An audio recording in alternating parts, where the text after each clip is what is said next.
Hi everyone, this is Samantha. I'm going to present my map for writing citizenship. Writing citizenship, as you can recall, is a project for the International Writing Program where we will bring together um, young writers between the ages of 20 and 25 across the United States and the NEA region, which includes, North African and Middle Eastern countries like Libya, Iraq, Afghanistan. It's kind of like a two-parter project, with the first part being several sessions of basically like virtual, online courses, writing exchanges, and it'll be broken out by genre. We're hoping to engage about like 120 participants, so I think like 30 people in each class.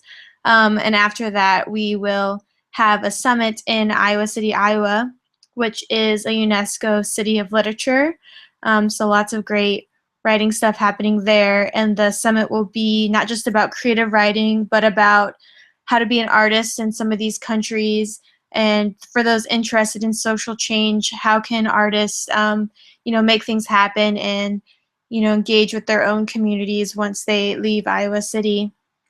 So this website will be focused on not only relaying this information to get people involved, to drum up interest, and to get people to sign up, but it will also have a virtual exchange portal, I guess, so that once people are accepted into classes, they can then log in and take their classes there. We currently use Squarespace. Even though we're a university and we have access to things like Blackboard, which we use for this class, we have found it just doesn't suit our needs, so we've kind of created our own thing on Squarespace, which of course poses its own problems. So I was looking into how to design a portal that better suits our needs. So for my scenarios, I have broken it out into two different people. One is named Raina and one is named Jill. I'll just briefly describe them so that I can kind of talk about their journeys a little more. Raina is 20 and she's a student in Lebanon. She is interested in creative writing and women's issues. Specifically, she is a poet. One of the international writing program's main projects is something called Between the Lines, which is it's a creative writing and cultural exchange summer camp that's 2 weeks every summer, where we bring together kids from the US, Russia, and Arabic-speaking countries together. It's really awesome. So part of this project, we will be reaching out to those alumni to get them interested in this, since it's kind of that summer camps for high schoolers, and this is more for university and postgraduates. So that's kind of where Raina's coming from. She, in this scenario, she participated in Between the Lines, and she heard about this new project through our alumni listserv. And then the second person is Jill. Jill works for a U.S. consulate in Libya. One of her main jobs is, finding these kind of programs that are sponsored through the State Department, and how to involve the numerous people in her community so that she can build positive and lasting relationships between the U.S. and Libya. She is an older person who is a veteran, and she's been around for a long time. She's super busy and understaffed. So these are kind of two people. So I'll take you through Jill's journey first, because it is much shorter. As you can see, her lines are kind of the blue ones. So since Jill, one of her major projects, she gets this in she gets information about this project in a cable from the State Department. So, how does she spread the word, basically? How does she find out more and see if she wants people to get involved in this project? So first she will go to our homepage, and luckily she will see a kind of tab on the upper right hand of the page. It says for organizations. So she doesn't have to sift through all the marketing copy for the young writers, which we will speak to that age group much differently than we will want to speak to arts organizations or people working for the State Department. So she selects 4 organizations, which very clearly details basically what the project is about, what its goals are, what technology is needed, and what the requirements are, so she can kind of say, oh, I have an idea, this group I work with would really like to be involved with this. Um, Instead of just having the information there, it will all be available in downloadable PDFs. This is really important to someone like Jill because maybe she works with a minority community who doesn't have access to internet. Even though a lot of this will occur on the internet, we do work with embassies so they can open up a room and we can bring in groups who don't have internet at home to come in and take these classes. So actually, we want to engage people without the internet. So it's important for her to have the PDFs, not only for her to be able to email to people for those that do have the internet, but for her to print out and actually distribute to various organizations. So we want to make it as easy as possible for her. So her journey ends pretty quickly. She gets information she needs. She can print it out. There, she's done. So next we'll talk about Raina. So Raina, as I mentioned earlier, she is on the Between the Lines alumni listserv. She receives information about this project in an email from the listserv. It interests her because she sees that it's a project that involves poetry, which is what she writes in. And it also talks a lot, the theme is social justice, and that is something she is very interested in. She really likes, working on university access for women, making a better place for women in her country. So she goes to the homepage. She's not quite sure because the email didn't lay out the specifications, so she goes to how to apply first.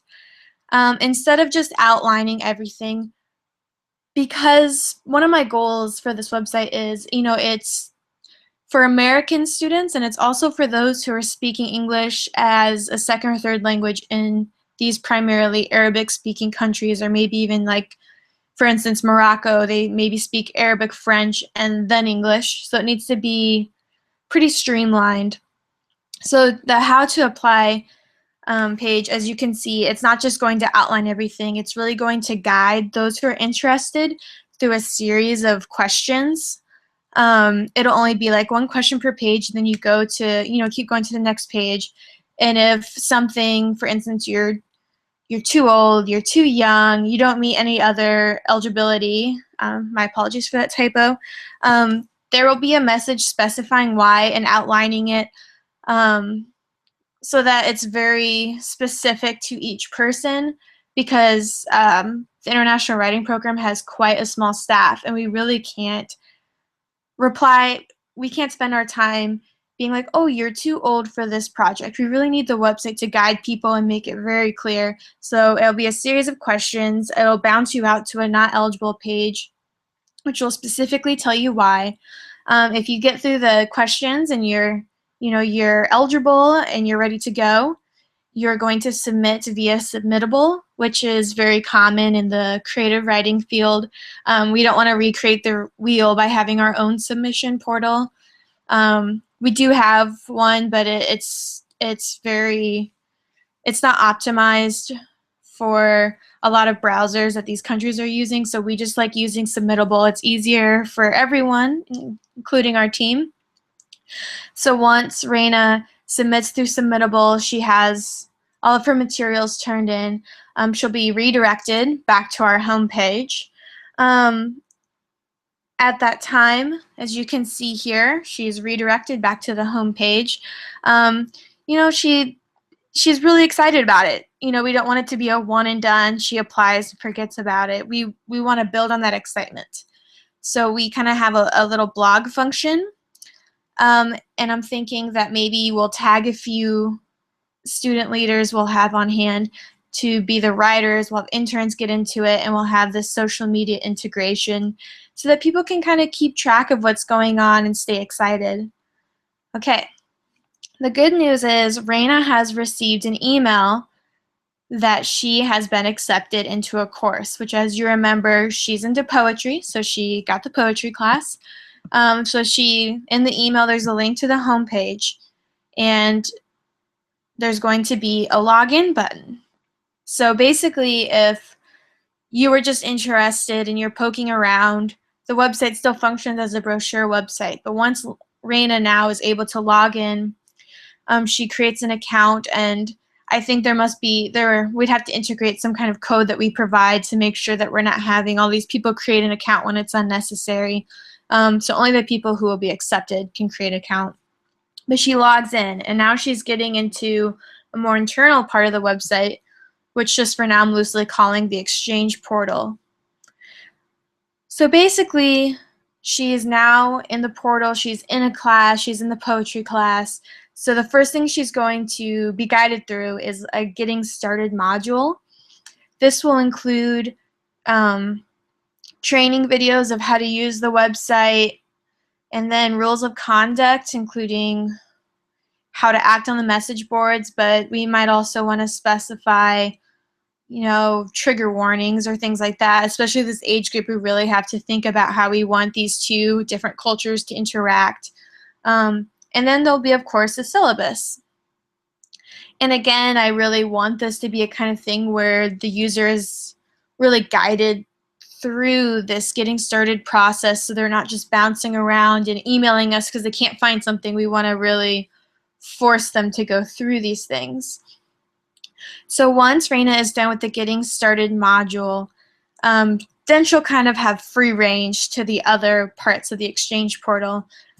There'll be message boards right here, and basically the administrator will create new threads, and then so for instance, there will be like Getting to Know You thread, weekly workshops. So the courses will include like a live video chat, a video class once a week, which we use Blackboard Collaborate, so that'll be held offsite. We'll send out an email or however that works. And then the thing that will be on the site is a weekly writing workshop. So students would submit their work Fridays, and then Mondays we would make it go live, and people would hear feedback. The instructor would also have feedback. So, pretty similar to how our courses work, honestly. So the administrator will create weekly workshop threads. So currently a big problem that we have is the students email the administrators their work, and then we then publish it for them. Especially with poetry, it's really tough because people really format their poetry quite heavily, and that is a lot of manpower. We usually have an intern do it, but if we're going to have 4 different sections of 30 people classes running, we really can't devote that much time. So I want to make it so under each thread, each student can then submit the post themselves. It would be pending approval. I wouldn't want it to just go live like it does for our MCAD classes. We just need someone to read through it, check that it's appropriate. Even though they are adults, we still want to manage that there's no hate speech being spoken and things like that, which I'm sure would be incredibly rare. And then we also would want, like, every Monday we push it all live. So we want some continuity there. Okay, so that's kind of how we're doing message boards. And then, of course, it's not just posting your work, but leaving comments and things like that. So then another part of the portal will be just like a contact page, including teachers, participants, and technical assistants, which would be us, the administrators. As you can see here for the participant section, I said may request anonymous.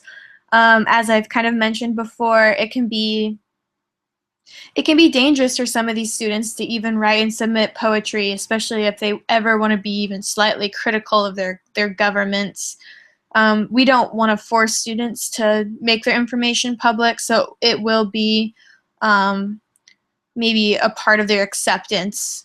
We have a sheet, like a permission sheet, and they check off that they would like their email posted or their full name. Maybe some people only want their first name.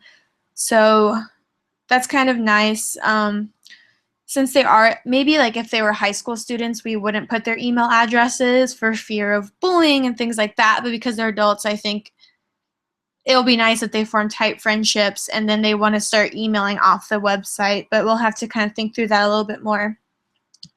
And then there's the videos section of the Exchange portal. As I had mentioned, we will use Blackboard Collaborate, which will be held off the website. But when you're working with students from so many different time zones, people won't make it, and especially at this age group, some of these people could be parents or things like that. So this is where we will kind of keep an archive of every course session. And then I haven't worked with Blackboard too much, so I need to see, maybe we would link to the upcoming sessions here, or maybe it's sent out through email. I still need to investigate that. But these are the main portions of the Exchange portal. Yeah, so Raina kind of has a two-part journey here, where it's her playing around the website, looking at the blog, checking things out, figuring out how to apply, things like that. And then the Exchange, the actual course structure. Yeah, thank you so much. I think from having run these courses myself through Squarespace, which I don't really enjoy at all because we don't have control over anything. You can't even go into the HTML, so it's kind of frustrating for me. It'll be really fun to kind of work out these problems and create my own kind of learning software that deals with these maybe translation issues or, these like cultural problems. Yeah, thank you. And I look forward to, if anyone else has worked with people in dual languages, let me know if you think this is clear enough and easy enough for someone without a super great level of English to kind of get through. Yeah, thank you so much.